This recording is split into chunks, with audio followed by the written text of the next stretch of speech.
O Adurgs News é o podcast da Adurgs Sindical que traz uma síntese noticiosa de pautas de educação, política, economia, carreira do professor e destaques das mais recentes ações do sindicato.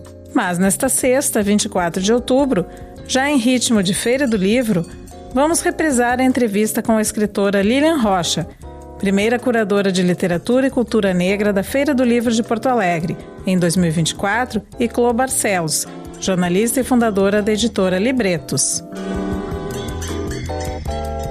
Lilian, conta para nós como é que surgiu essa ideia dessa curadoria nova na Feira do Livro de Porto Alegre. Era uma questão que sempre foi colocada, que seria importante que existisse, né? Então, esse ano, a diretoria da Câmara do Livro resolveu, então, adotar essa ideia, porque acha importante que haja uma maior ampliação de escritores e escritoras negras na Feira do Livro de Porto Alegre.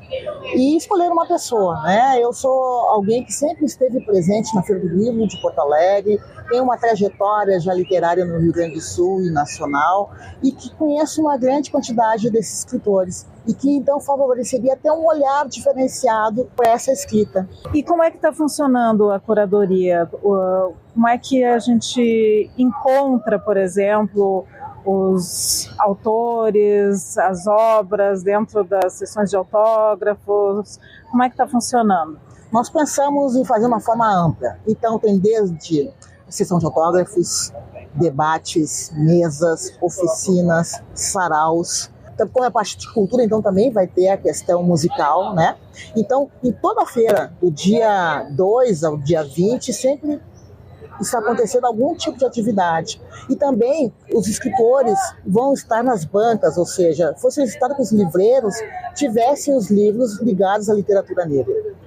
Então, ao mesmo tempo que ela está ampliada para toda a feira, em todos os eventos que existem da feira está essa cultura e essa literatura, ao mesmo tempo também nas bancas as pessoas vão encontrar essa literatura. E essas obras, tem alguma conversa com a Secretaria de Educação Municipal, Estadual, com escolas? Existe uma lei de 2003, né, que é a Lei 10.639, que é a nível âmbito nacional, que exige que nas escolas, desde o fundamental até o universitário, seja dada literatura, cultura, história negra, mas isso nunca foi exercido diretamente, né? Então as escolas teriam que ter no seu acervo uma bibliodiversidade onde constasse, não só as escolas, mas as universidades também, que constasse essa literatura. É uma luta que se tenta durante muito tempo e cada vez mais nós estamos avançando, né?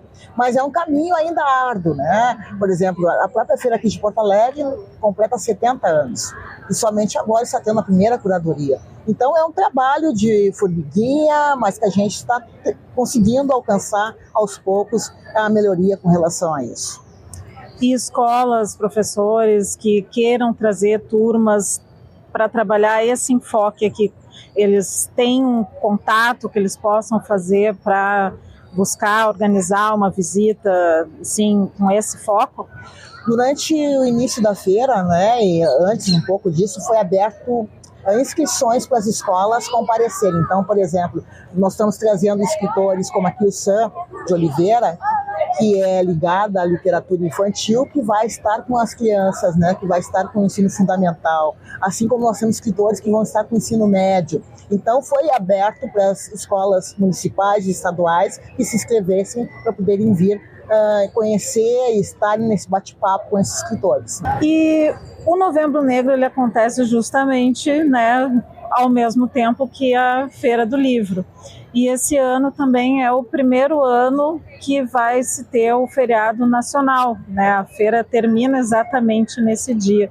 Então, queria que falasse um pouquinho, né, dessas datas ocorrerem juntas, né? Como é que a gente pode trabalhar também essa junção, né, agora da cultura, com a feira e com essa data que finalmente vai ser comemorada em Porto Alegre, né? É uma data muito importante. Geralmente nossa feira vai em final de outubro até 17 por ali de novembro. Esse ano, em função de ter a grande importância desse feriado nacional, né, primeira vez que está acontecendo, então ela se estendeu um pouco mais até o dia 20. E durante a feira, com toda essa programação de literatura e cultura negra, no dia 20 não vai ser diferente. Então aqui nós vamos ter uma mesa importantíssima, que é a mesa ligada à revista Tição, que foi criada nos anos 70 e que trazia ativistas, pensadores, escritores negros, e que está sendo reativada, né? Durante muito tempo ela existiu, depois ela parou, e agora em 2025 vai ter uma nova edição. Então nós vamos ter uma mesa com fundadores dessa revista Tição, e também vamos ter um espetáculo musical ligado à importância da cultura ligada ao samba.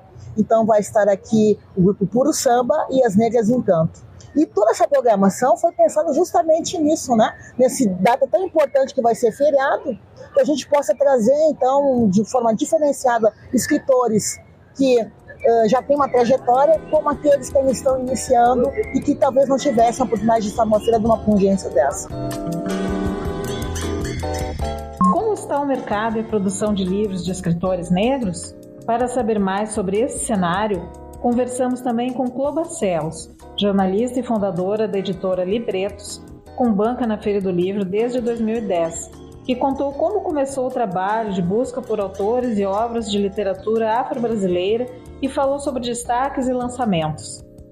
Conta para nós como é que foi essa trajetória, né? Como é que começou o primeiro livro e como é que nós estamos agora. Então, em 2010 nós fizemos uma meia banca na Feira do Livro, uma outra editora, dividimos, e aí tivemos o primeiro contato com os consumidores. Daí a gente começou a ver que todo mundo solicitava, mas não tem nada da cultura negra, vocês não tem nada, então, enfim. E aí a gente pensou, meu Deus, temos que ter algo da cultura negra, não é possível. E aí nós pensamos, como? Quem que nós vamos procurar? E aí naquela época tinha uma política pública do MINC, que era oferecer autores negros aos produtores. Então ela proporcionou o contato dos produtores que queriam cultura negra com os autores, escreviam, era maravilhoso, colou, sopa, né? Beleza. Então a gente foi nesse lugar e nós encontramos então o Onar Tero, que é um morador da Restinga, um babalorixá, um querido, e nós conversamos com ele, olha aqui, ele aqui, nós conversamos com ele e ele me apresentou esse trabalho maravilhoso, que é a criação da terra e do homem, né, pela teoria Yorubá. Eu não tinha certeza desse tema, eu fui e mandei para a Biblioteca Nacional do Rio de Janeiro, na Secretaria de Igualdade Racial, e eu perguntei, como é que é, né, tudo bem e tal, e eles fizeram uma coedição. Eles avalizaram no sentido de que era um edital para isso também, e aí deu tudo certo. Então, assim, agradeço muito ao Nartero, ele faleceu de Covid naquela época da pandemia. Agradeço muito a ele, é o nosso primeiro autor negro com o tema da cultura negra, tenho muito orgulho. Na sequência, nós tínhamos assim Batidas de Ocã, que não foi especificamente escrito por uma autora negra, porém uma autora que trata desse tema e também do tema indígena, né? Depois nós fomos publicando e o nosso grande best-seller foi Mel e Dendê, que nós já está na terceira reimpressão. A Fátima Farias tem 4 livros, já está compondo, cantando, empoderada, representa o Rio Grande do Sul em Pernambuco pelo SESI, agora foi viajar. Quer dizer, fez agora uma palestra ontem que foi incrível. Ela disse que a poesia deu o poder a ela, de abrir portas a ela se transformou e ela quer já fazer uma biblioteca na comunidade da Bonja, já faz a geladeiroteca. Meu Deus, é um negócio incrível. E aí nós não paramos mais, veja que a gente tem aqui mais livros, né, Maiúscula, então a Negra Jaque, a Nath da Restinga. Fizemos o Sarau Libretos, fomos à periferia, porque a Libretos ela não vai fazer uma coisa que não tem assim, um lugar de fala, né? Então assim, a gente foi para a periferia e disse, olha, queríamos saber que está produzindo, quem está produzindo e tal. Negra Jaque tinha um livro, nós fomos no Morro da Cruz, e ela simplesmente disse, eu tenho um livro. Eu disse, mas como tem um livro? E nós não, né, vamos publicar. E pronto, sabe? Foi muito bacana. E ela já está assim, até com outros livros, já está surfando, secretária do hip hop. Não por isso, né, porque ela já tinha valor, eventualmente eu que cheguei atrasada. Mas o que eu quero dizer é que a gente tem muitos livros. E a Nath da Restinga foi uma estrela que a gente encontrou no Sarau Libretos, lá na Restinga, com o mestre Ventura, não me lembro, o mestre Ventura, eu acho, e ele nos apresentou, né, e a gente publicou, e agora também já está na segunda reimpressão, e ela está por aí, né, fazendo felicidade. Fizemos shows aqui, fizemos um documentário 4 Divas, então assim, a gente entende que realmente precisa, e não é uma modinha. Vou responder aqui no ar para o meu querido amigo Ronald Augusto, que no debate, a gente conversando, ele acha que é uma modinha, que as editoras brancas estão publicando pessoas negras e cultura negra porque é uma modinha. Eu não acho que seja uma modinha, eu acho que é uma obrigação e é uma resposta ao movimento negro que está muito empoderado. Isso aqui é muito pouco para um tamanho de tudo que a gente tem. Então, assim, eu acho que não é uma modinha, que é uma conquista do movimento negro. Me rendo. E tenho aqui o Lanceirinha, que esse ano é o que eu estou lançando, e é uma homenagem muito bacana à história, porque a Lanceirinha é uma menina e ela ouve falar nos lanceiros negros, e há um tempo atrás ninguém falava nisso, né? Então ela encontra o avô, e o avô diz: querida, vou falar por que eu gosto de ser chamado de o Lanceirinho. Porque ele nunca falaram na escola sobre os lanceiros negros para as crianças, nunca. E ele gostava muito dessa história. Então aí ela, menina contemporânea, na geração posterior ao avô, 2 gerações, ela pergunta: mas e as mulheres? Qual é o papel das mulheres na questão dos lanceiros negros? E aí o avô dela, ela pergunta: eu posso, como mulher, ser uma lanceira? E ele pega no rostinho dela e diz assim: querida, você pode ser o que você quiser, inclusive uma destemida lanceira. E aí o Alisson Afonso, que é um ilustrador que é da Ângela Xavier, esse livro, e do Alisson Afonso, lá de Pelotas, né, 2 autores negros maravilhosos, e o Alisson fez a Lanceirinha, fez uma interpretação que fechou absolutamente com o tema, que é isso aqui, ó. Olha a Lanceirinha, o que ela tem, qual é a lança da Lanceirinha?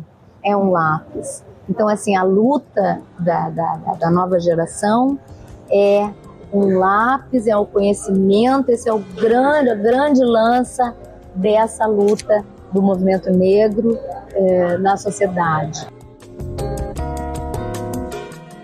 Esse foi mais um Adurgs News, podcast da Adurgs Sindical, que traz uma síntese noticiosa de pautas de educação, política, economia, carreira do professor e destaques das mais recentes ações do sindicato. Acompanhe nossos conteúdos em nossas redes sociais @Adurgs Sindical.